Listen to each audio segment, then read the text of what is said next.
నిజంగా కుమార్ చాలా తెలివైన వాడు, పైగా సాహసవంతుడు. అలాంటి కుమారు నా మాటకి కట్టుబడి ఉంటాడంటే నాకే ఆశ్చర్యంగా ఉంది. వాడెంత ఖచ్చితంగా అయినా ఈ జగదీశుని కాదని బతకలేడు. ఏమంటావు డియర్?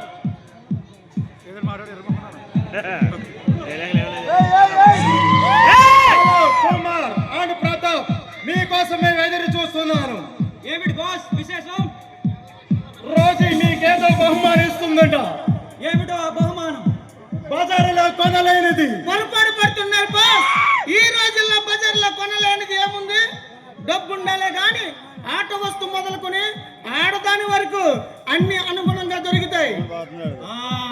ఏముంది, మనం కోరుకునేదే ఇస్తుంది.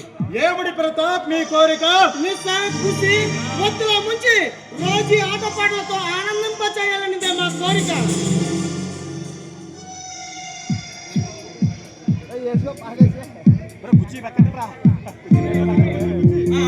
చెప్పండి బాస్. మీరు చెప్పిన పని సాధించాలి. అప్పుడే మీరు అనుకున్న కోరిక నెరవేరుతుంది. ఏమిటా పని? కోహినూరు బ్యాంకు దోపిడి. కోహినూరు వజ్రాలకు మార్కెట్ లో చాలా డిమాండ్ ఉందంట.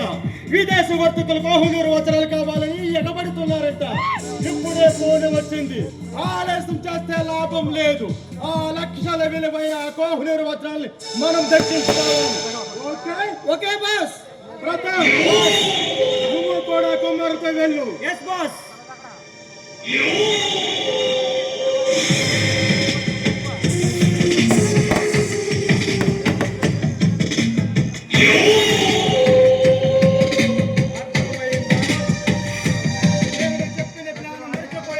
మీ ప్రాణాలకే డేంజర్. క్షణంలో అంతా పూర్తి కావాలి.